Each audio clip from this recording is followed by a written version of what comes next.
Hello, beautiful people! Aqui é Fábio Black, do canal A Coisa Tá Black. E vamos começar com mais uma aula, né? E hoje falando sobre um assunto bastante interessante, que é teoria de conjuntos.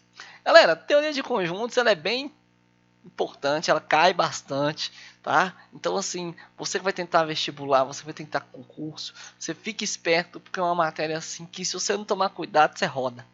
E roda bonito.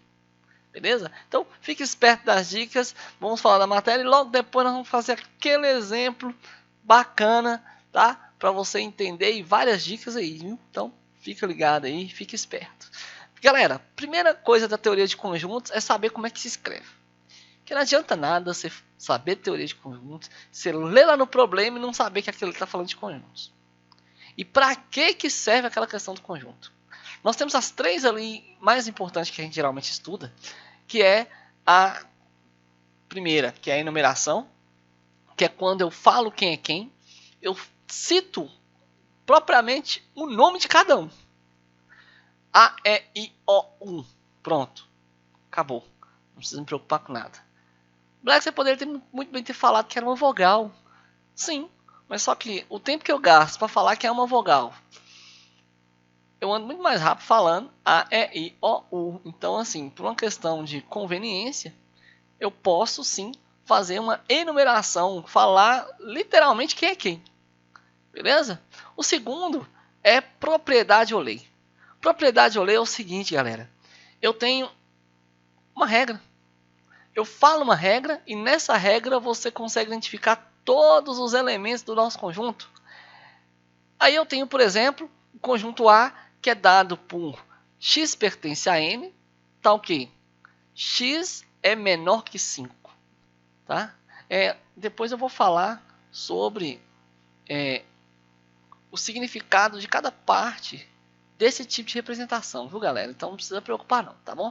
Tem uma aula aí especialmente para falar sobre isso, dando uma dica bem importante para você que não consegue entender esse tipo de linguagem, que matemática vai estar escrevendo é árabe, né?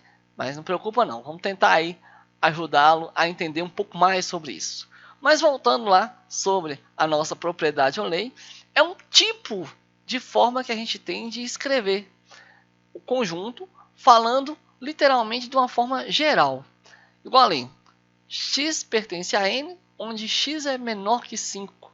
Se x é menor que 5 e é natural, qualquer coisa natural que seja menor que 5 já está valendo. Ela está dentro do meu conjunto.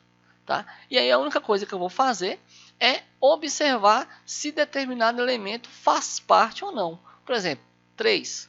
Eu não preciso escrever o 3. O 3 ele faz parte do conjunto até mesmo porque ele obedece à regra. Ele é menor do que 5. E ele também é natural. Então, eu tenho, né, que essa lei, essa propriedade, essa regra que a gente tem, né, ela vai justamente fazer isso. Ela vai falar para mim quem é o elemento, sem necessariamente falar do elemento. Ele só vai falar da regra que aquele elemento vai estar participando. Se ele pertenceu à regra, então ele está dentro. Se não, ele não está. Beleza? Outro que é bem importante e é bom você saber é o diagrama de Venn. Venn, parece até música baiana, né? Vem, vem, vem, vem, vem, vem. Não, não é assim não, calma. Diagrama de Venn não é nada criado por baiano. É outra história que isso aí depois nós contamos, tá? Diagrama de Venn é aquela parte que a gente faz usando as bolinhas. Alguns colocam bolinha, alguns colocam quadrados, alguns colocam corações, não sei, desenhos, né? E geralmente é usado muito a circunferência, né? As bolinhas que a gente usa ali para poder fazer, né, as operações. Ela é importante por quê? Porque você consegue identificar e ver melhor quando você tem mais de um conjunto. Tá? É muito usado quando pesquisa. Quer fazer pesquisa sobre dois produtos, um produto A e um B. Então você faz uma bolinha para o A e uma bolinha para o B. Quer saber a opinião de um voto sobre um determinado candidato. Então se usa também esse tipo de situação. Pode ver que geralmente as questões voltadas para conjunto, principalmente que utilizam diagrama de Venn, elas são bem voltadas a questões de pesquisas, né? Questão de pesquisas, de gostos, de consultas, tá? E aí fica bem fácil da gente ver e perceber, tá bom? Outra coisa que eu quero falar também sobre essa questão do diagrama de Venn é o seguinte, que você percebendo aqui, ó, eu vou até vir aqui com a setinha, vem cá setinha, vem cá setinha. Essas regiões aqui, ó, você vê que você tem a bolinha azul, você tem a bolinha verde, você tem a bolinha vermelha. Cada bolinha dela representa um conjunto. E quando a gente tem um espaço desses aqui, ó, você vê que criou vários espaços. E eu tenho alguns espaços que ele pertence a mais de uma bolinha. Então, se ele pertence a mais de uma bolinha, esses espaços aqui serão importantíssimos para a gente resolver questões futuras. Então, presta atenção que nós vamos falar mais disso aí, beleza? Tá. Outra coisa que a gente quer saber falar também com vocês é porque é o seguinte, esses espaços aqui, ó, eles também trabalham também as operações de conjuntos. Então, as operações de conjuntos eu consigo enxergar bastante fácil utilizando o diagrama de Venn, tá? Primeira operação que a gente tem é a operação da união. E a união é quando eu pego tudo e junto. Eu tenho todo o conjunto A, eu tenho todo o conjunto B. Então eu junto eles. Então a união dos dois conjuntos é X que pertence ao universo. O universo significa que eu estou pegando todos os elementos, tá? E o X pertence a A ou o X pertence a B. Ele não tem que necessariamente pertencer aos dois ao mesmo tempo. Ele pode pertencer só ao A, pode pertencer só ao B, como ele também pode pertencer ao meio deles, a interseção. Tá bom? Bem tranquilo, bem fácil. Um exemplo é justamente esse aqui que eu vou colocar aqui para vocês. Tínhamos os elementos e estamos circulando aí, fazendo dois conjuntos, um A e um B. Esse U aí só representa que é o universo, ou seja, esse universo específico, ele está preenchendo todos esses números ali, e todos aqueles números ali, eles são separados em dois conjuntos. Lembrando que eu não sou obrigado a pegar todos os elementos desse universo, eu posso pegar só alguns. Tá? O conjunto A, que é 1, 2, 4 e 6, e o conjunto B, que é 3, 4, 5 e 6, ele, dependendo da operação, eu vou ver o que eu vou pegar. Como eu quero a união entre eles, né, quando a gente está falando da união, então a união é simplesmente pegar tudo. Não importa se ele está só no A, se ele está no meio, se ele está só no B. Então a gente pegou tudo. Então se eu for ver, ó, todos os elementos que estão ali, não começou do 1 ao 6? Beleza, então do 1 ao 6. Ô Black, se tivesse um desses elementos do lado de fora, eu pegava? Não, porque você só pega os elementos que estão dentro do conjunto, ou seja, dentro das bolinhas. Bom, da bolinha que ele falou, que no caso que é A e B, então, peguei tudo que está dentro da bolinha A. 1, 2, 4, 6. Peguei tudo que estava dentro da bolinha B. O 3, o 5, o 4 e o 6. Só que o 4 e o 6 você já tinha copiado, então você não precisa copiar de novo. Beleza? Então, vamos lá. Para o próximo, que é a questão seguinte. Da interseção. O que é interseção, Black? Olha só, galera. Interseção é o seguinte. Eu tenho dois conjuntos. Você vê que você tem duas bolinhas A e B. E você tem essa partezinha amarela. A partezinha amarela é justamente aquela partezinha que repete nos dois. Então eu tenho a bolinha A e a bolinha B. Esse espaço do meio, ele repete nos dois. Então é esse pedaço que eu quero. Então, quando a gente está falando de interseção, a gente está falando da repetição. Eu estou pegando a repetição, eu estou pegando o que é repetido. Tá? De uma forma assim, bem vulgar assim, de falar. Eu estou pegando o que tem em todo mundo, então estou pegando os repetidos. Beleza? Um exemplo é aí, ó. Eu quero a interseção daquilo ali. Eu quero que está no meio. O que está no meio? É o 4 e o 6? Então, pronto, a interseção é o 4 e o 6. Bem fácil, tá? Mais na frente, nós vamos fazer uma aula mais na frente aí, somente com a questão dos intervalos, porque a gente vai trabalhar muito essa questão da interseção e da união na questão lá de intervalos, mas isso é lá na frente a gente vai postar lá para vocês, então não precisam ficar preocupados não, tá? Nós vamos chegar lá, tá? Outra coisa é a questão da diferença. O que é a diferença? quero simplesmente, tenho dois conjuntos e eu quero tirar um pedaço. Diferença, por isso que a gente colocou ali um sinal de menos, para lembrar que o quê? Que a diferença é a subtração, é quando eu tenho que tirar alguma coisa. Eu tenho ali, ó, eu tenho aquela parte cinza e eu quero tirar essa parte vermelha. Se eu tirar essa parte vermelha, a única coisa que vai sobrar é a parte cinza. Então, né, é isso que a diferença vai fazer. Eu tenho a parte cinza, tirei a parte vermelha, ela vai sumir. Então a única coisa que vai sobrar é aquela meia luazinha ali esquisitinha. Tá? E um exemplo. Eu tenho o conjunto A e conjunto B. Eu quero o A, eu tenho o A e vou tirar o B. Gente, presta atenção, porque é o seguinte. Vê o conjunto primeiro. O A e quero tirar o B.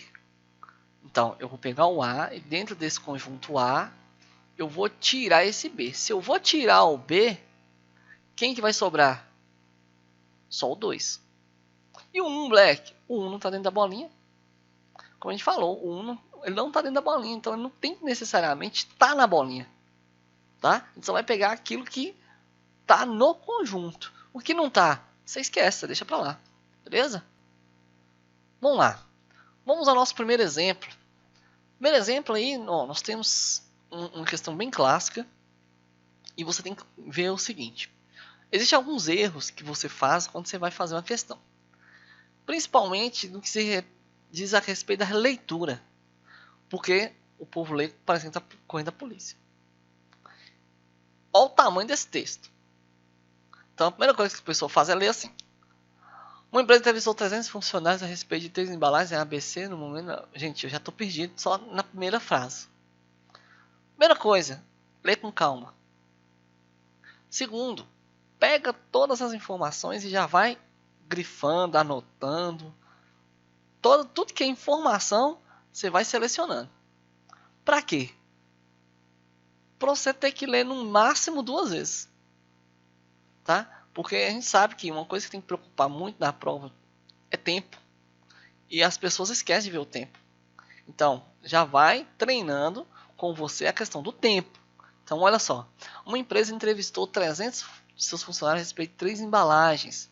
Primeira informação. 300 funcionários e eram 3 embalagens. Para o lançamento de um novo produto. O resultado foi o seguinte. 160 indicaram A, 120 indicaram a embalagem B, 90 indicaram a embalagem C, 30 indicaram a embalagem A e B, 40 indicaram a embalagem A e C, 50 indicaram as embalagens BC e 10 indicaram as 3 embalagens. Aí tem as perguntas, né? Quantos indicaram apenas a embalagem A e quantos indicaram as embalagens A ou B? Então, primeira coisa. Gente, na hora de você resolver isso aí, a primeira coisa que você tem que ver é... Você tem que fazer o seguinte. Primeira coisa... Opa, passei o slide errado, desculpa. É anotar os dados. Eu anotei os dados ali todos no cantinho. Você vê que todos os dados ali foram escritos. Até mesmo de uma forma de eu não ter que voltar lá no problema. Porque imagina só você está fazendo um Enem. E Enem, questão de Enem geralmente é muito grande. E você tem que ler tudo de novo. Não compensa, né? Então a gente vai fazer o quê? A gente vai pegar cada um desses aí e vai elaborar tem uma tipo como se fosse uma ordem, seguir uma ordem na hora da resolução. Primeira coisa que a gente faz, a gente olha a questão das bolinhas. Quantas bolinhas eu vou fazer? Se são 3 produtos, então eu sei que eu vou ter que fazer 3 bolinhas para cada produto. Por bolinha, né? Para um A, ou para o B, um para o C. Sempre que você vai fazer uma informação, que você vai trabalhar uma informação, marca ela para que você possa ver que você já trabalhou ela e possivelmente você não vai usar ela de novo. Tá? Então aqui, no caso, eu já marquei ali, né? 3 produtos ABC, então eu já fiz ali os 3 produtos. Quando tudo ali fechar, quando todas as informações estiverem marcadas, então eu posso ir nas perguntas e com certeza, muito dificilmente, você vai ter feito alguma coisa que você não vai achar a resposta. Geralmente, quando você faz isso aí, você vai nesse processo que a gente vai colocar aqui para você, geralmente você vê toda a questão, você consegue responder de cara. Fica um método mais fácil, tá bom? Olha só, primeira coisa que você vai, começa nas interseções. Por quê? Porque se é interseção, significa que está repetido. E eu preciso tirar as repetições. Porque se eu não tirar as repetições, eu vou contar o produto de novo, minha soma vai sair errada, eu vou errar a questão. O intuito nosso não é errar a questão, é o contrário, é acertar ela. Tá? Então, primeira coisa, vai pelas interseções que tem um maior número de grupos. Então, no caso aqui, é esse último aqui, sobre os 10, 10 querem os 3 produtos. Então, nessa regiãozinha aqui no meio, que é bem onde pega elas, eu vou colocar 10. Então, aí é meu ponto de partida. Se 10 querem, beleza, já trabalhei essa informação, marquei. Segunda, olha só, na segunda informação nós temos 40, no caso aqui, B e C é 50. O Black, por que você colocou 40? Gente, olha só, B e C não é toda essa região aqui, ó. Se B e C é toda essa região inteira tem que ter 50. Se já tem 10, eu tenho que colocar o tanto que está faltando. Espera aí, tem que ter 50.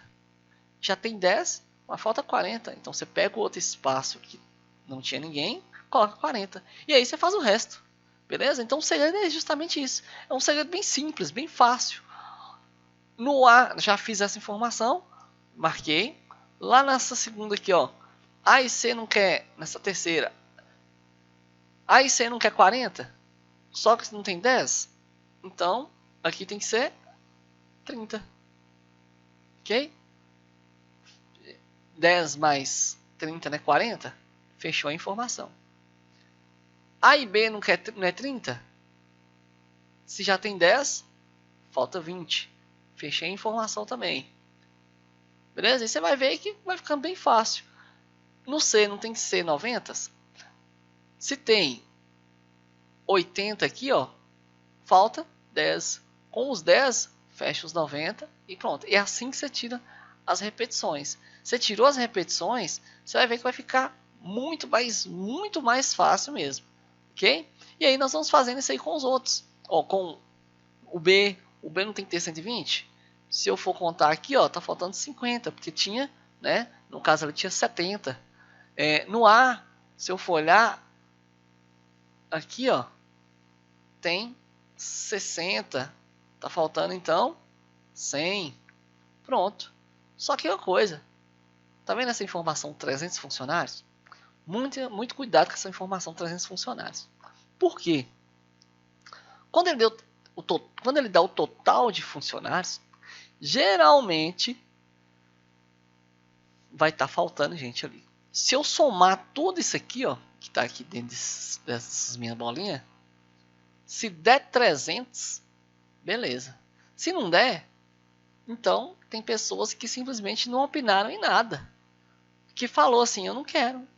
E aí você tem que, né, você tem que respeitar a pessoa. Ela não quer, você vai fazer o quê? Né?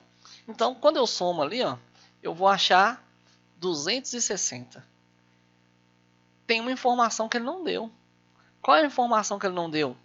Tem 40 que não escolheu nenhum. E se a pergunta fosse quem não gosta de nenhum dos produtos? Eu precisaria dessa informação. Tá? Quando você vai fazer um exercício, tente prever as possíveis perguntas, porque às vezes você tem questões vestibular que elas são bem parecidas, porém com perguntas diferentes. E aí você consegue, né, prever um pouco sobre o que pode vir, então você fica um pouco mais preparado. Tá? E aí eu fecho a informação dos 300 funcionários. Pronto, fechei as informações, você vê, está tudo marcado, eu posso ir para as perguntas. Se eu posso ir para as perguntas, agora ficou fácil, né, galera?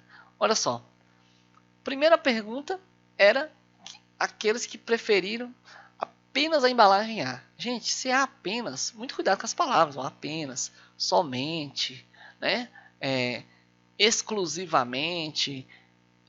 Essas palavras elas vão referir apenas aquilo que é exclusivo mesmo. apenas a embalagem A. Então a pessoa ela só usa o A e pronto, acabou. Então os que usam só o A, pode reparar, é essa aqui, ó. Essas 100 pessoas aqui, ó, são exclusivas só do A. Elas não repetem nas outras, elas só tem aqui. Então por isso que a minha resposta é 100 pessoas. Lá na segunda pergunta, ela tem as embalagens A ou B. Se ele falar A ou B, lembra que nós falamos sobre isso lá na união. Isso aí, quando eu quero um conjunto ou outro, eu quero, na verdade, a união dos conjuntos. Então, eu vou pegar tudo que tem nessas duas bolinhas e vou juntar. Olha só, eu tenho duas maneiras de fazer isso. Primeiro, eu posso simplesmente somar isso aqui tudo, que é o primeiro jeito de fazer. Ou então eu posso por um lado mais fácil. Não são 300? Se são 300, eu já tinha somado aqui que era 260. 300 menos 40, que era nenhum, dá 260. 260, se eu tirar esses 10 daqui, ó, porque a única coisa que vai ficar de fora é esses 10. Então eu vou ter, na verdade, 250 pessoas que preferem a embalagem A ou a embalagem B. Ok? Galera, esse aí é um exemplo bem clássico, tá? de questões sobre conjuntos, teoria de conjuntos. Tá? E no mais uma vez, obrigado. Se gostou da aula, dá um likezinho aí. Tá? Qualquer dúvida, posta no comentário aí e a gente vai tirar o máximo que a gente puder das dúvidas. E no mais, inscreva-se no canal e um black abraço, um black beijo e um black tchau. Até mais, galera!